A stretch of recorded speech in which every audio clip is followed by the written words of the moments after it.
네, 반갑습니다. 오늘도 내신 4, 5등급 친구들 아니죠.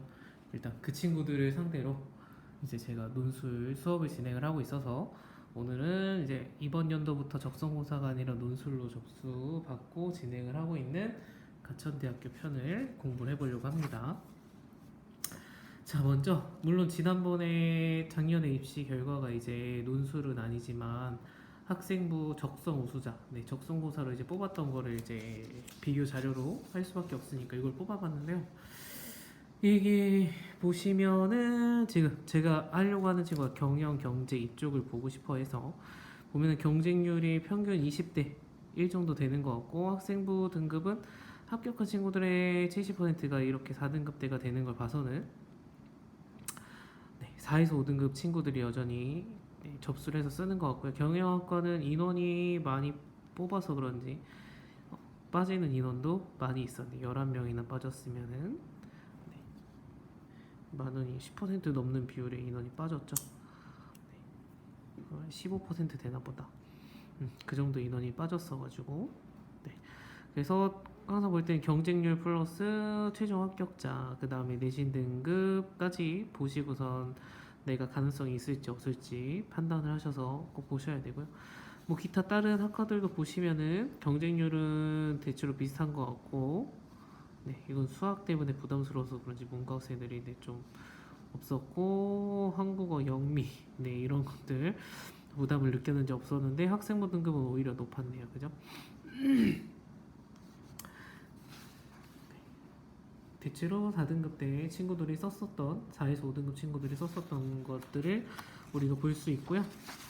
네, 적성고사라고 해서 사실 역사는 얘기할 필요 없으니까 패스.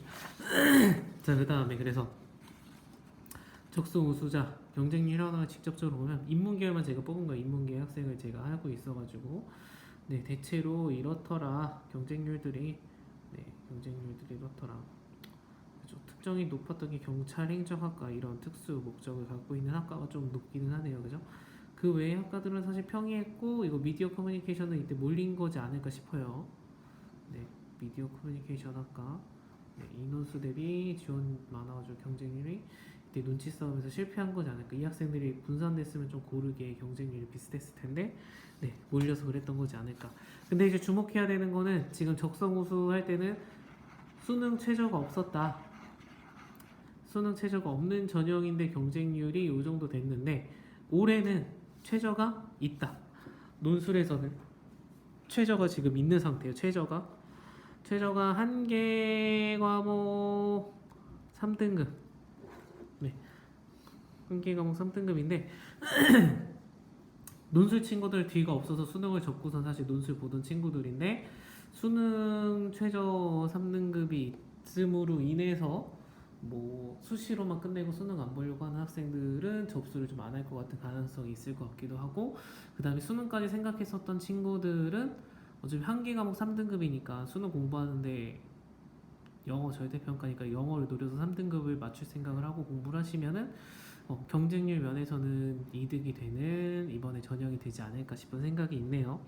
근데 제가 이거 하기 전에 이제 자료를 찾아봤더니 그 학교에서 지금 세 개 학교랜다. 세 번 정도 이제 모의 논술을 가천대에서 진행을 한 것 같은데 지금 방금 자료를 보고 왔을 때까지는 보면은 점수를 그 시행을 한 학교, 참여한 학교만 확인할 수 있어 점수는 확인할 수 없었는데 네이버 카페 같은데 보면 학생분들이 활동하시는 그런 카페들 보면은 대부분 지금 논술 가이드 점수 본 게 뭐 80점 만점에 거의 만점에 가깝게 점수를 받는 것 같다 애들이 이런 이야기들이 들려오고 있어요. 그래서 적성고사도 약간 문제를 바로바로 직관적으로 푸는 재능이 좀 필요한 영역이라고 저는 생각을 하는데 가천대학교 이번 논술 가이드북이 나와 있는 거 문제들 봤을 때도 약간 만점 맞아야 합격할 확률이 좀 높지 않을까 하는 생각이 들어요. 만점 맞아야 합격하니까 가천대 점수를 안 보여줬을 수도 있고요. 요즘에 점수 공개를 안 하고 아까 경쟁률만 나와 있는 걸 봐서는 그래서 어쨌든 점수는 논술 60% 학생부 교과 40인데 지금 얘는 여기다 이걸 안 써놨어요. 여기 플러스 최저 3등급 한 과목 3과목 3등급 들어가야 되는 거 이걸 안 해서 논술 60%, 학생부 교과 40%니까 논술로 합격한다고 봐야 되겠죠? 네. 그 다음에 모집 인원 같은 경우에는 뭐 실제적으로 저희가 볼 필요는 없을 것 같고.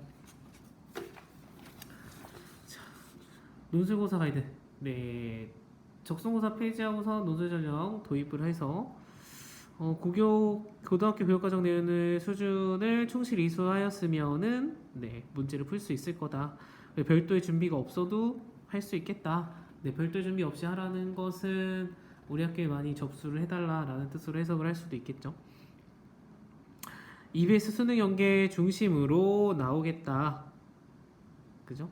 정기고사 서술 논술형 문항 난이도로 출제할 예정입니다. 학교 시험 정도 난이도라고 하는데 사실 내신 학교 시험 하면은 엄청 어려운데 그 표현이 사실 어떻게 보면 잘못된 거지 않을까 싶기도 하고, 그래도 긍정적인 거는 수능 보는 친구들 수능 연계 교재를 이용해서 문제를 나온다고 하니까 내가 봤었던 지문이나 풀었던 문제의 지문에서 그대로 문제가 나올 수도 있겠다. 그러니까 문제가 똑같다는 게 지문이 똑같을 수 있겠다. 네, 그래서 사교육 도움 받을 필요 없이 충실하게 준비 개별적으로 하고 EBS 공부를 꼼꼼하게 하시면 될 것 같다라고 되어 있고요. 문항수가 국어 9문제, 수학 6문제, 인문인데도 수학 문제를 본다는 것 자체가 이제 조금 학생들이 싫어할 수 있는, 논술이라는 단어도 싫어하는데 논술 단어를 싫어하는 와중에 수리 논술까지 보는 느낌이잖아요. 그래서 각 문항당 시점 해가지고 150점이네요. 150점. 뭐 제가 그 네이버에서 보고 온 정보가 잘못된 건지 어떤 건지, 그러면 이렇게 하면 150점 만점인데, 그죠? 고사 시간은 80분, 그래서 150점 만점에 기본 점수 450점이 깔려 있어서 노트 형식의 답안지 작성돼 원고지처럼 우리가 쓰는 논술 문제는 아니고 그냥 서술형 답안지 작성하듯이 빈칸에 쓰시면 되는 문제인 것 같고요. 수학을 대신에 고1, 고2 과정 공통으로 배우는 수투까지만 문제를 내겠다라는 게 되어 있네요. 그래서 수투 과정까지만 공부를 해놓고 계신 문과생들 분들에게서도 네, 부담이 없이 풀 수 있을 것 같고, 수학 공부를 좀 더 빡세게 썼던 이과생들 같은 경우에는 수학 부담은 좀 없지 않을까 하는 생각이 듭니다. 그죠? 그래서 모의 논술 문제를 보면 지문이 요 정도 되네요. 요 정도 분량이면 얼마나 되는 거라고 느끼실지 모르겠는데, 우리 그 국어 모의고사에서 1번부터 몇 번까지더라? 그 기본 문어법 문제들, 어휘 문제들 푸는 문제의 지문 정도 길이라고 생각이 들고요. 토론식의 지문이 나오고 본문에 가해서 찾아 완성하시오. 네, 빈칸 채우기 문제가 나왔네요. 빈칸 채우기 문제니까 단답형인 것 같고, 이거는 지문이 조금 길게 출제되어 있었는데 우리가 모의고사로 푸는 지문보다는 약간 비슷한 거나 조금 짧은 느낌이겠죠? 이거 종이가 A4용지라서 더 작아 보일 수도 있는데, 문단이 4문단으로 되어 있으니까 뭐 기본적으로 원래 4문단에서 5-6문단 정도 나오는 거니까 그냥 평균 사이즈 문제의 양이라고 생각이 들고, 비문학 지문으로 나왔고, 그 다음에 어떠한 요인이 부족하여 물품을 인정 못하는지, 네, 지문에서 내용 찾아가지고 발췌해서 쓰는 거니까 개인 생각이 들어가는 거 아니까 요약해서 찾는 거고, 네, 적절한 내용을 어떤 것들이 이거 마찬가지로 객관식 국어 객관식 문제로 나왔던 거 1, 2번 뭐 옳은 거 순서 옳게 돼 있는 거 적혀 있는 거 찾는 것처럼 그거를 근데 보기 없이 직접 작성한다라는 게 좀 다른 점이고. 네, 문학 작품도 이렇게 지문으로 나왔네요. 문학 작품 이렇게 나와서 반영하고 있는 시대적 배 대상 2가지가 무엇인지를 쓰시오. 이런 거 국어 시간에 많이 하죠. 지은이가 이 시대적 배경, 이 시대적 상황에 의해서 감정이입이 돼서 표현을 하게 된 사물이 무엇인가, 그 어떤 사물이 나의 지금 감정을 대변해주고 있는가, 이 어둡고 슬프고 괴로운 나의 이 쓸쓸한 이 감정을 어떤 사물이 해주는가. 네, 그죠? 그거를 그냥 주관식으로 낸 거예요. 국어 문제들. 수학 문제 보겠습니다. 수학 문제 역함수 기억하나요? 역함수는 언제 배울까요? 여러분들이 고1 2학기 때 하때 배우죠. 하때 함수가 있는데 지수함수네요. 지수함수는 고2 때 배우죠. 수원수투. 그래서 수원수투인데 역함수를 했다는 거는 고1 과정 공통수학이 포함되어 있는 거네요. 그죠? 수원수투를 낸다는 것 자체가 고1 내용을 다 안다는 전제에 푸는 거기 때문에 자동으로 고1 문제의 유형을 섞어서 내는 건 깔려 있다는 뜻인가 봐요. 네, 수원 수투 개념만 내지는 않겠다라는 거네요. 함수의 그래프가 여기를 지나갈 때 이 값을 구하래요. 그죠? 역함수 구하는 것도 기억하시는 분들은 역함수 그냥 바로 따로 해서 계산해서 구하시면 되죠? 역함수씩 구해가지고 대입하는 거죠. 값을 대입해서 k값 얼마인지 구하고 그러면 k값까지 구해서 식을 완성했으면은 네, 35를 대입했을 때 값 구하는 거. 그렇게 어려운 문제 난이도는 아니고요. 그죠? 아까 이런 문제를 몇 문제 낸다고 그랬죠? 수학 문제 6문제인데 각 문항당 80분. 국어 읽고 푸는데 지금 15문제 80분이면 얼마 곱해? 한 문제당 5분이네. 한 문제당 5분. 그럼 수학 문제에서 좀 시간을 땡겨서 쉬운 문제들 같은 경우에는 시간을 땡겨서 국어 문제에 시간을 쓸 수 있게 하셔야 되겠네요. 그죠? 그 다음에 2차 방정식인데 사인 코사인이 나왔네요. 사인 코사인은 수1에서 여러분들 중간고사, 기말고사 할 때 보셨던 내용이죠. 사인 코사인과 네, 세타 값이 0에서 2파이 사이일 때 네, 범위값 구하는 것도 뭐 풀었었던 문제들이니까 그죠? 2차 방정식에다 활용해서 하는 거는 여러분들 교과서에서도 많이 풀었던 부분이니까 특별하게 어렵게 된 거라고 보기 어렵고요.